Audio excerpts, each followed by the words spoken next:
Assalamualaikum warahmatullahi wabarakatuh. Apa kabar sahabat IDEA dari Sabang sampai Merauke?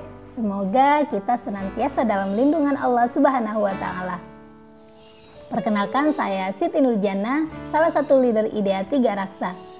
Kali ini saya akan menyampaikan materi tentang complaint handling, yaitu cara mengatasi komplain pelanggan dengan baik.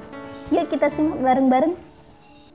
Setelah pelanggan menerima dan menggunakan produk kita, pelanggan yang puas akan memberikan ulasan yang positif, bahkan bisa merekomendasikan kepada orang lain.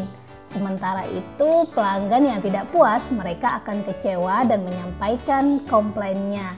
Nah, jika pelanggan yang kecewa ini tidak kita atasi dengan baik, ini bisa jadi masalah. Berikut ini adalah 5 cara menangani komplain pelanggan. Yang pertama, bersikap tenang, jangan pakai emosi. Keluhan pelanggan bisa kapan saja, bahkan di waktu yang tak terduga sekalipun. Keluhan tersebut dapat berupa kualitas produk, pelayanan penjual, atau lainnya. Begitu mendapat keluhan atau komplain dari pelanggan, hal pertama yang harus dilakukan adalah tidak terpancing emosi. Kita harus menerima setiap komplain yang datang, bersikap tenang dalam menghadapinya, apalagi jika keluhan disampaikan secara langsung oleh pelanggan. Jangan sampai raut wajah kita menunjukkan kemarahan. Pasti tidak mudah ya, mungkin saat itu kita dalam keadaan lelah atau stres, kemudian harus menangani pelanggan yang marah-marah. Namun, kita harus tetap bersikap profesional. Dengan tenang, kita dapat berpikir jernih untuk mengatasi keluhan atau komplain pelanggan dengan kalimat atau bahasa yang tepat, sehingga pelanggan pun akan mengerti dan memahaminya. Yang kedua, menyimak dan mendengarkan komplain pelanggan. Ada tipe pelanggan yang menyampaikan komplain atau keluhan dengan berapi-api, ada yang bernada tinggi, tetapi ada pula yang diutarakan dengan sopan.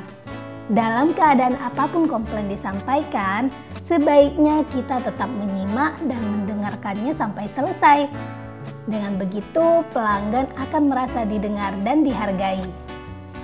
Yang ketiga, segera berikan solusinya.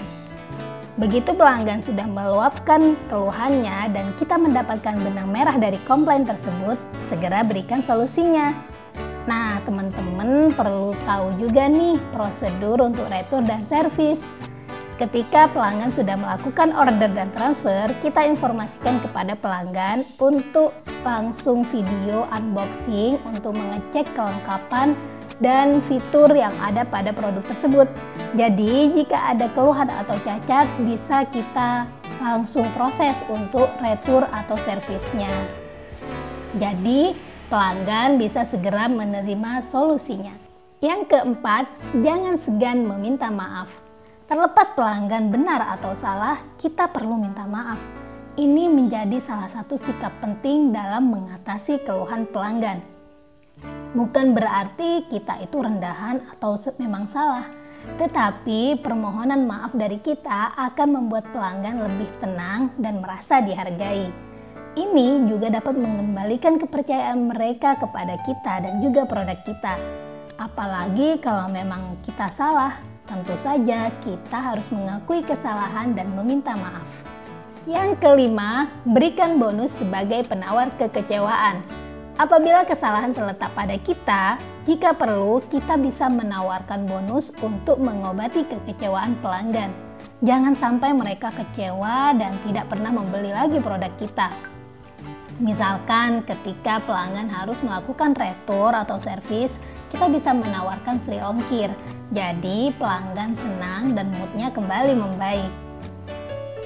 Dalam lika-liku perjalanan bisnis, pasti ada saja komplain atau keluhan dari pelanggan. Walaupun mungkin kita sudah membuat produk yang berkualitas, pelayanan terbaik, tapi tetap saja ya, bisa jadi ada yang kurang berkenan di hati pelanggan. Tidak mengapa, jadikan itu bahan evaluasi untuk kedepannya agar kita bisa lebih baik lagi. Jangan fokus pada masalah, tapi fokus pada solusi. Teman-teman jangan berhenti belajar ya. Jangan enggan untuk bertanya kepada IPC-nya atau leadernya. Oke, sekian materi dari saya. Sampai ketemu di materi berikutnya. Saya Siti Nurjana pamit undur diri. Kurang lebihnya mohon maaf. Wassalamualaikum warahmatullahi wabarakatuh.